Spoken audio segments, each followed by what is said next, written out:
Toastmaster, fellow Toastmasters, honored guests. It's great to be here today. I'm talking about the little guy counts. That's guys like Doug, like me, you. First, I'm going to give you a couple of personal anecdotes, and then I will get to the point, I promise. My favorite state for taking vacations is Colorado. Before I came to this meeting today, I didn't realize why, but why these guys are insouciant. That is really their game. For one thing, anytime you go over the speed limit in Colorado, you get a ticket. It doesn't matter if you're the Queen of England, Bill Gates, anybody. You just get the ticket, period. And that's like any little bit over the speed limit. Now, another thing, when going to Colorado, to go into the Rockies, our favorite place is Crested Butte. And a lot of times from the Denver airport into the Rockies, there are bad weather conditions. You can't just get on a plane and really expect to get there 100% of the time. One time there was a hailstorm in the Rockies, and there was canceled flights. There was a big long line at this gate. Everybody's going up to customer service and getting rerouted. And a businessman with a business suit and shined shoes and a briefcase took a look at this line, and he just stormed right up to the front of the line, went to the counter, slammed his briefcase on the counter, said, "Do you have any idea who I am?" And the lady at the counter grabbed the microphone and says, "There's a gentleman here at gate 34B who doesn't know who he is."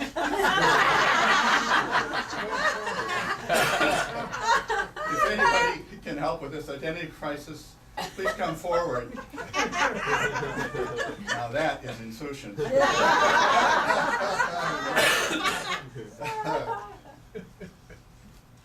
Now, another place where the little guy counts is on the internet. The internet started out as a level playing field. There are a lot of little guys come along with great ideas. They get a lot of traffic, they get a lot of attention, and a lot of them make money. Not everybody does, of course. But there are, greedy big factions that really wish they could do that. And the whole future of the internet kind of depends on public awareness, but nobody's really being told about this. The subject is net neutrality. There are proposals for the internet service providers to have the responsibility of the content. So the eventual future of this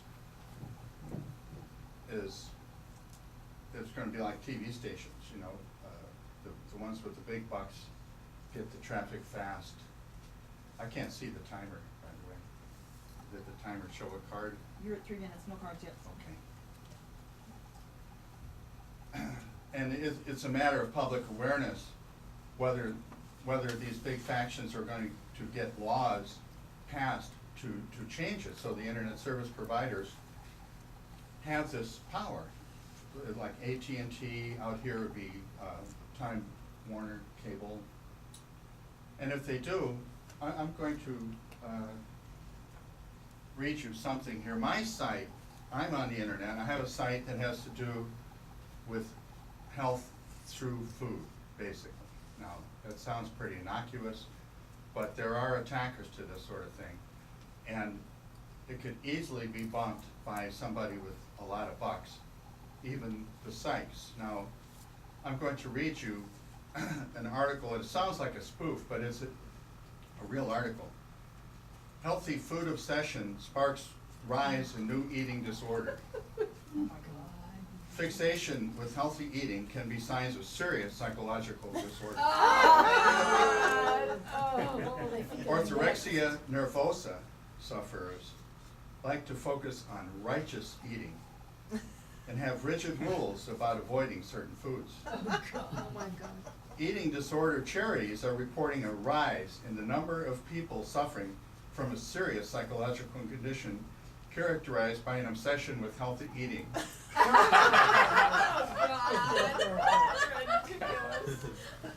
The condition, orthorexia nervosa,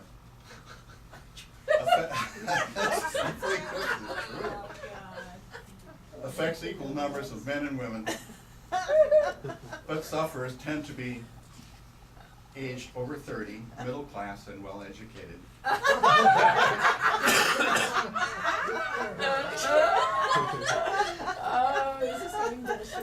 The condition was named by a California doctor, Stephen Bratman, in 1997, Yeah, sure. and is described as a fixation on righteous eating. Until a few years ago, there were so few sufferers that doctors usually included them under the catch-all label of EDNOS, eating disorder not otherwise recognized. Now, experts say orthorexics take up such a significant proportion of the EDNOS group that they should be treated separately.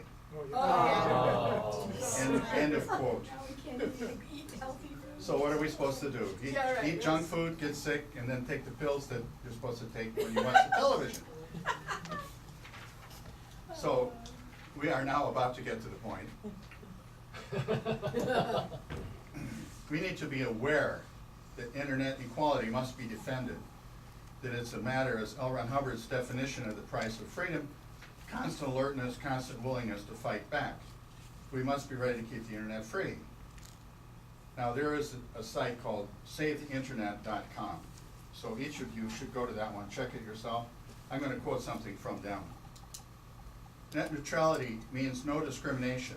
Net neutrality prevents internet providers from blocking, speeding up, or slowing down web content based on its source, ownership, or destination. The free and open internet brings with it the revolutionary possibility that any internet site could have the reach of a TV or radio station.